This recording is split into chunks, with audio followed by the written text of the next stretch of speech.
Hello my loves, welcome back to my channel. Have you ever wondered why certain people or situations just tend to get under your skin? What if I told you that these triggers are not random and that they're actually a mirror revealing something even deeper about you? Carl Jung once said that everything that triggers us can lead us to an understanding about ourselves. Today, we're diving into this powerful concept and exploring how the things that bother us the most are actually opportunities for self-improvement, growth, and truly just becoming our highest self. Maybe it's a coworker's attitude, a friend's criticism. There's even something as simple as someone cutting you off in traffic. We've all been there. But what if these moments were clues unlocking us to who we truly are? In this episode, we're going to talk about how we can identify these triggers and use these challenges to become our highest self. Today, I really wanted to talk about how to become your highest self by using these triggers that we experience potentially on the daily, subconsciously. If we view life as if everything is happening for us and not to us, it allows us to see how we are constantly in the midst of change and how nothing is set in stone, and therefore for us to expect things to always stay the same and that for us to always not change and only become more fixed in who we are is completely a myth. The first step is taking responsibility for anything external to you and how it makes you feel. When I say this, I'm referring to the idea of somebody telling you off. Could be your family member saying something that is really hurtful about you or to you, or talking to a stranger who is literally speaking about politics and probably has a completely different opinion with you.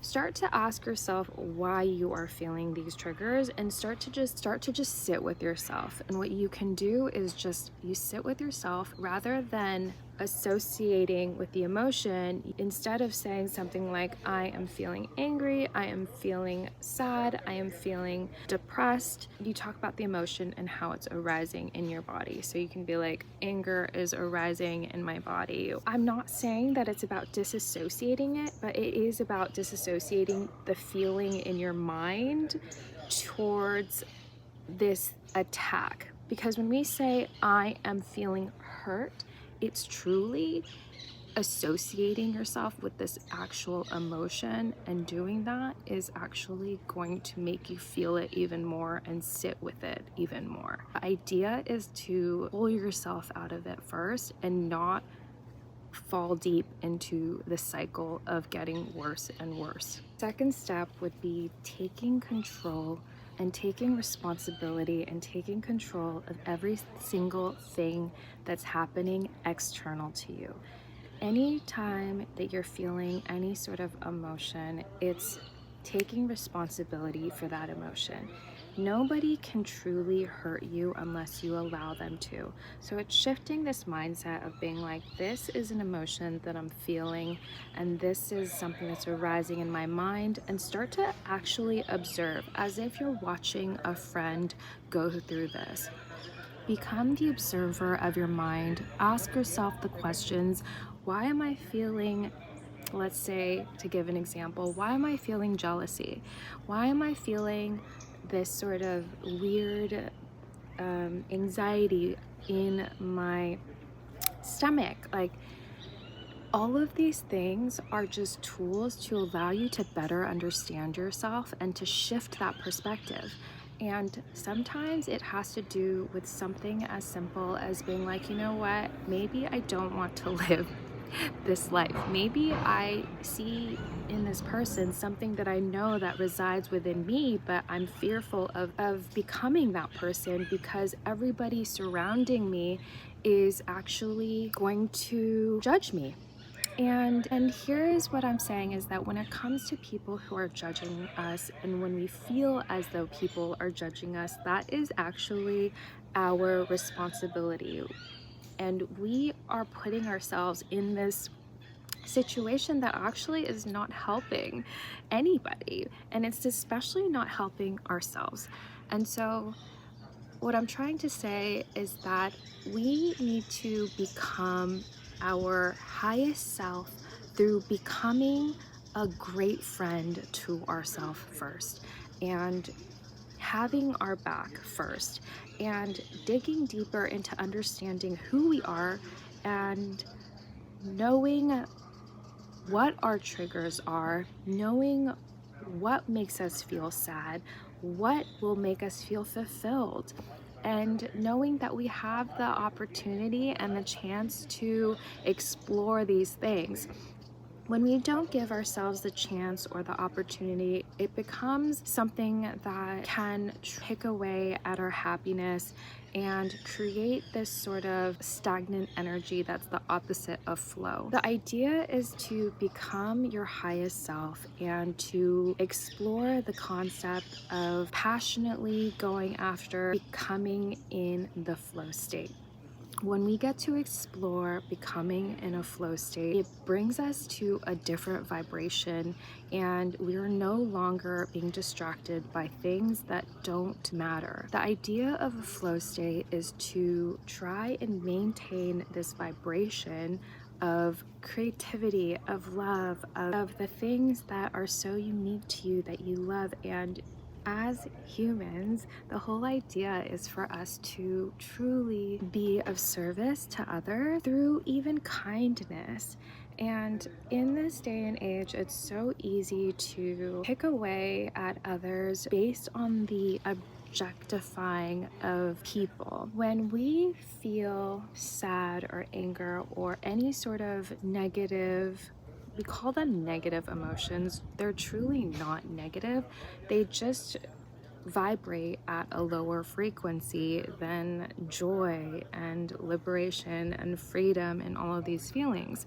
So if we can focus our life on the things that bring out freedom, passion, this flow state, these elements will naturally raise our vibration, and it'll allow us to pursue the things that make us happy. Sooner or later, it's just funny, right? Because in actuality, the externals are not going to make us happy. Things that we get to experience outside of us are great, but until a certain point, it becomes kind of mundane. I'm in Mexico right now, and it's been a lovely 4 or 5 days, but I have to say I am at the point of ready to head home. Like, I am excited to go back to my life and to be challenged in other ways, and this is a great place to relax and to rest. But now I'm excited to get back and just get to work and continue to pursue the life of my dreams, because I think that's what we're essentially doing, is molding and curating and creating the life of our dreams that nobody is going to inspire us to do but ourselves. If we do not take the time to gain more clarity on what it is we want, we're going to only be distracted by all of the emotional reactions that we have towards people, things, situations that trigger us. Those emotional reactions actually come with a cost. And when I say that they come with a cost, is that when we exert negative energy towards anyone, despite how they are responding to us, and despite whether or not it was like they did it first and etc., we will have to purify that energy in one way or another to come back. It's not like we naturally just bounce back to becoming positive. It takes some time, it takes patience, it takes this energy that could be utilized in other ways towards our flow state, towards creativity. If we don't strengthen our inner being, if we don't strengthen our emotional response towards things that are happening external to us, who will we be 5 years from now? Let me tell you, if we just keep on emoting negative reactions to everything and view life as if these challenges are happening to us and not for us, we will just be like a child, just constantly throwing tantrums left and right. Get really clear on your dreams and make that vision board and take that photo next to or in the life of your dreams. Like, do all of these things and quietly go about it. And I'm just saying that if you want to become this new person, there's a likelihood that you will no longer resonate with the people in your life. The right people will always stick with you, and the right people will always love you, and the right people will support you and the life of your dreams. And if this person that you are with does not, then that's another thing to reflect on, because the people that we surround ourselves with can have the biggest impact on our life.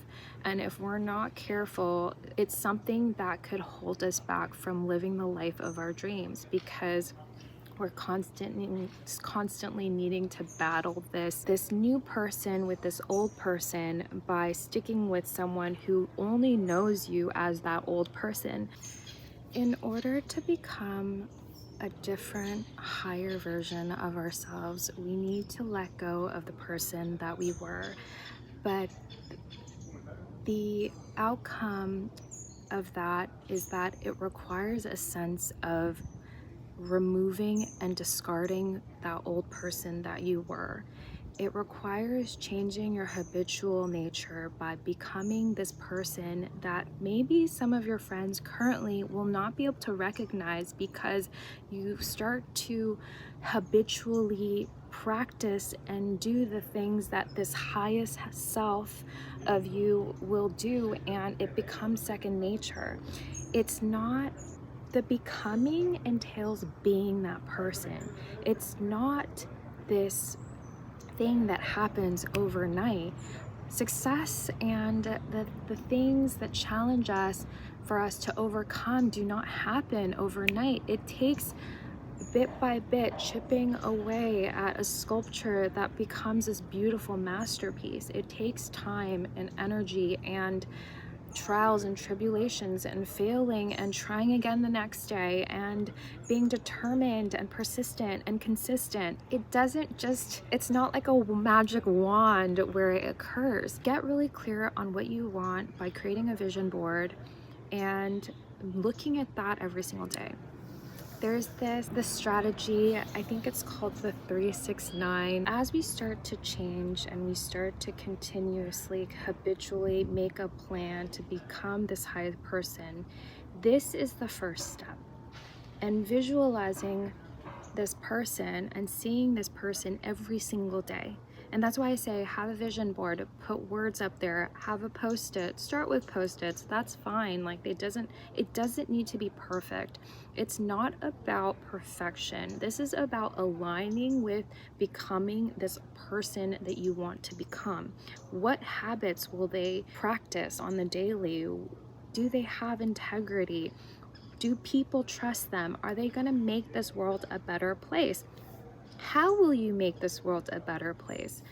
What I'm trying to say is that the people that you surround yourself with right now, who know you as who you are right now, might not like this person, and they might be triggered by this person, and it has nothing to do with you.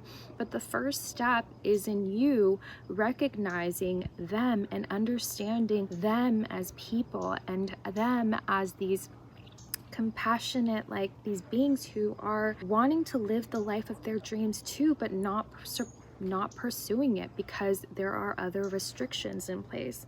If you're here watching this video, it means that you have this inner knowing and this inner drive that is telling you to go after the life of your dreams, because you know it exists and you know that you have the bandwidth to handle these things. But a lot of people, it takes the removing of certain things that they're not willing to let go of. And in order for you to become the highest version of yourself, it requires you letting go of the person that you were yesterday in order to become the person that you are, that you want to become. It's just like this idea of cleaning up your house, simplifying things so that you can hone in on what's important. Another step that I would mention is feng shui and decluttering your home so that it is going to help you towards the life of your dreams. Set up that office so that it's clean and it has your vision board and everything is set up for you for greatness to pursue and draw and do the things that you want. Whether it be something about writing a book and setting up the paper, setting up your computer, having your books ready, having your post-its, having a clean desk so that when you walk by this room, the first thing you want to do is pick up a pen and start writing your ideas down. Create that space for yourself, and in order to create space, you need to remove other things that are stopping you from that, and that entails emotional reactions to things that don't matter and things that don't serve you and are not serving your highest good of becoming your highest self and are not in alignment with that person that you view yourself as and that you view as you can become. There's a reason why you are here. There's a reason why you're listening to this video. It's because you know that you're destined for something greater. And it just takes that trying again every single day. And sooner or later, as you chip things away, you'll be like, oh, you know what? When I say chip things away, it doesn't mean things you can't go back and undo the things. You're gonna try one way, and it's like this idea. Okay, I was telling my friend, you could be like on a freeway and you could be driving on a freeway. There's that meme, and it's as if you're like driving down one path, right? And then you're like, you know what? I'm gonna change my mind a little bit and go towards the left.